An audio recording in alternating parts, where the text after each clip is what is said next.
If you think crating is unkind, look at their biology. Wild canids instinctively seek out small, dark, enclosed spaces to rest securely.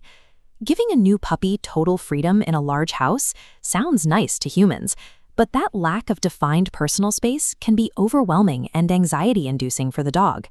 We want to help them conclude on their own that the crate is their safe sanctuary, a calm, quiet anchor in an unpredictable environment.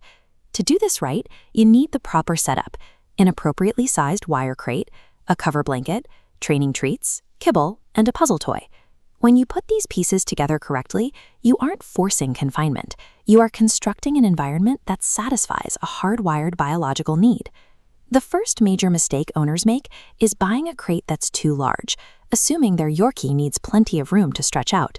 That completely sabotages potty training. Take a look at this top-down schematic comparing two crate sizes. Dogs instinctively avoid soiling their sleeping area, but in the oversized crate on the right, they'll simply use the opposite corner as a bathroom. To keep the space clean, the crate must be just large enough for your Yorkie to stand, turn, and lie down. If you're using a standard wire crate, you can increase its den-like quality by draping a blanket over the top and sides, leaving only the front door uncovered so they can see out. Inside, start with a thin bed or folded towel.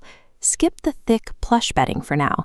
An untrained puppy might use a thick pad to absorb accidents, creating a damp, uncomfortable space. Setting these strict spatial boundaries prevents your dog from utilizing the area incorrectly. This lays the necessary groundwork to tackle potty training at the exact same time.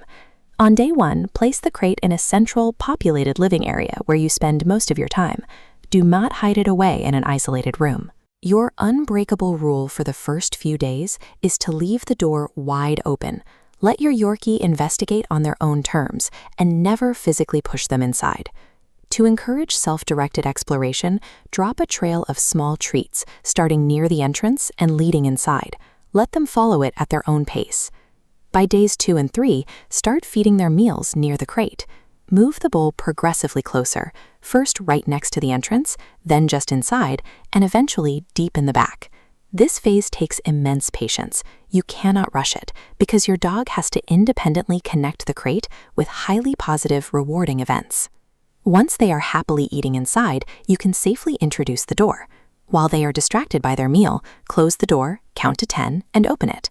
As this timeline shows, gradually increase the time the door is closed from 10 seconds to 30 up to 5 minutes. Extend at a micro pace to avoid panic. Around day 5, introduce high-value puzzle toys to keep them occupied during these longer closed-door rests. During these rests, sit nearby, remain visibly calm, and go about your business. Ignore the dog entirely to normalize the feeling of confinement. These controlled micro-sessions teach your Yorkie that the physical action of the door closing does not lead to isolation or abandonment. Now you can start leaving the room. Step into another room for just 2 minutes, using a calm, consistent exit cue like crate time, and then return. Your dog will likely whine. The most common mistake at this stage is walking back into the room or opening the door while they are making noise. You must wait for a moment of quiet, however brief, before you return. They need to understand that you only reappear when they are calm and silent. This chart maps out the strict biological limits for daytime crating. An 8 to 10-week-old puppy maxes out at 2 hours, while an adult tops out at 6. A crate is a training tool, not a storage unit. If whining persists, revert to shorter durations and increase the reward value with an engaging frozen toy. True success requires scaling the duration to match your dog's physical biology and psychological comfort level, rather than our human convenience. When executed correctly, you will eventually see your Yorkie walk calmly into their personal space, turn in a circle, and settle down.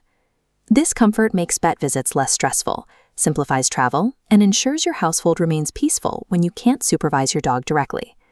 The daily progress might feel slow at first, but the consistency of this training builds a lasting sense of security for your dog. Subscribe to Yorkie Dog Lovers, drop your crate training questions in the comments, and check out the next video in this series. We'll see you there.